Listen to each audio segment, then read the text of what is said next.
Yes guys, another day, another vlog, another update tayo dito sa Barangay 208. Ito na, wala na. Totally wala na. Ayan o. So kahapon pala guys, no? Dumating pala dito yung tok-tok, yung hydraulic breaker, yung backhoe na may hydraulic breaker. Kaya pala inabot din natin siya ngayon na ganito na yung sitwasyon. So ayan. So medyo napaaga tayo ng konti.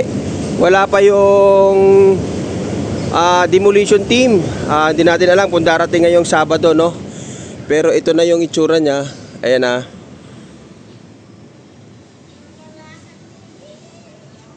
Ayan na guys. So ito na.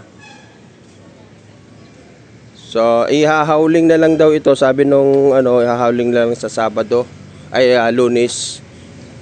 Ihahauling na. So wala na.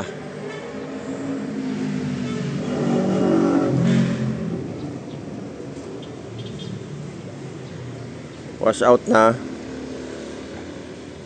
So ang oras natin alas 8. So titingnan natin kung darating yung backhoe para sa hauling.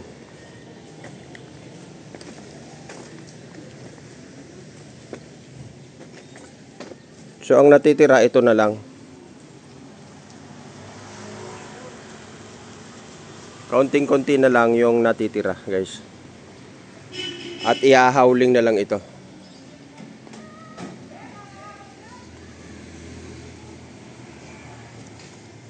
Ihahauling na lang. So kagaya nung sa Barangay 313 na ganito na rin ang hitsura, ay waiting na lang for hauling, no?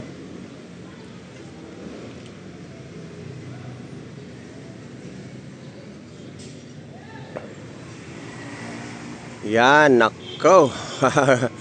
Good news ito sa mga tingnan natin.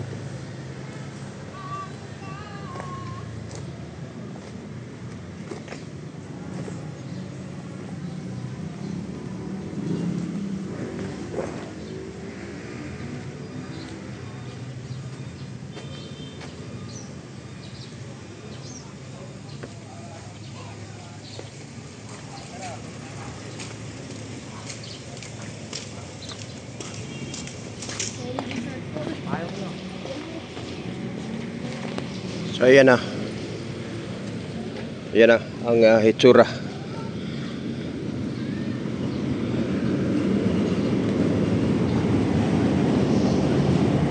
Malinis na.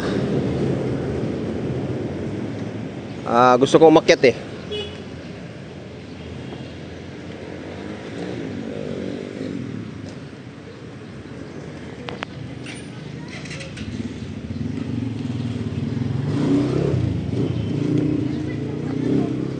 Ito na.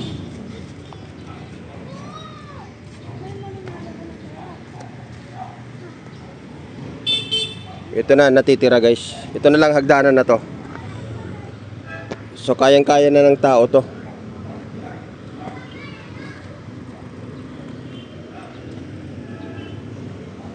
So itsura oh.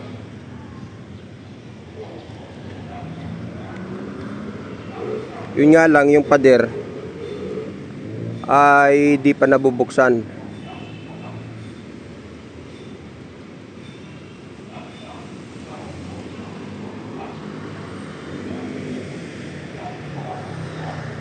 Ayan. Ito na yung itsura ng kanilang barangay.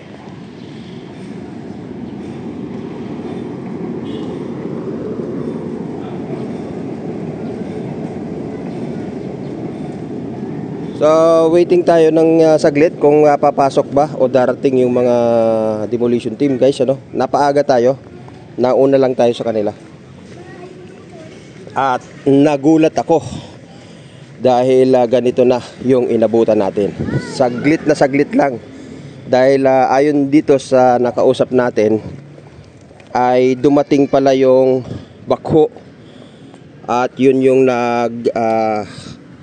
nagtuktok dito, kaya nagulat tayo at bakit napakabilis ng ang laki ng nagawa. Yan, iba talaga pagka may equipment. Ayan guys.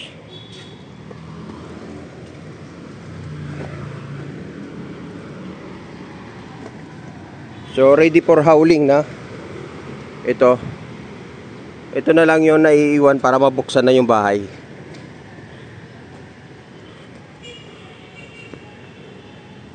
So sa palagay ko, tao-tao na lang to.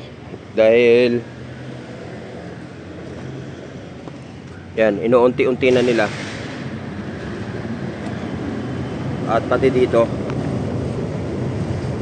Yan.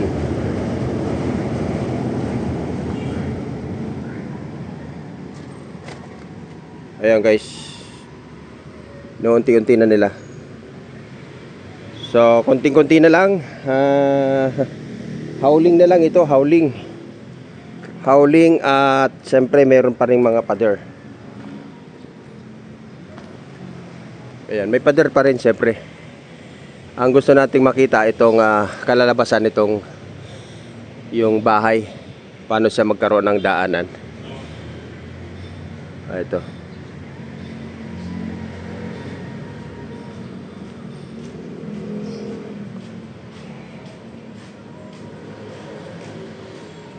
Yan.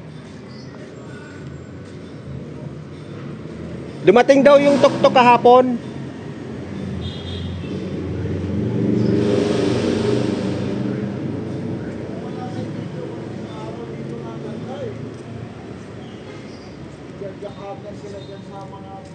Oh. Ito inabot ko yung yung pinabagsak nila tong ano. Pero yung kahapon daw dumating yung breaker. Yung tuktok? Oo. Sabi ni Sabi ni dapat tatapos na yan. sabi ni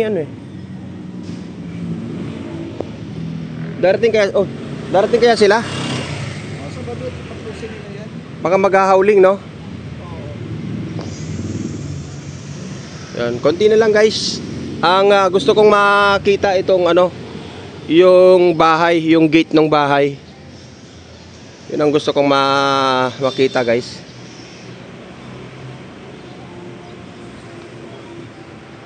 Konting-konti na lang to. Hindi pa naman natin pwedeng i-declare tapos kasi may mga poste pa tayo nakikita. At may mga debris.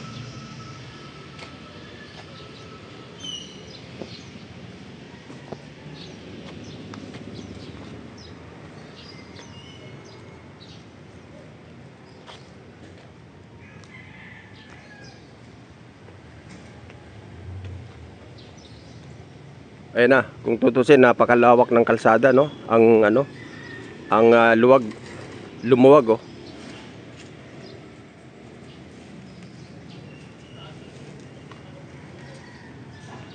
Lumuwag.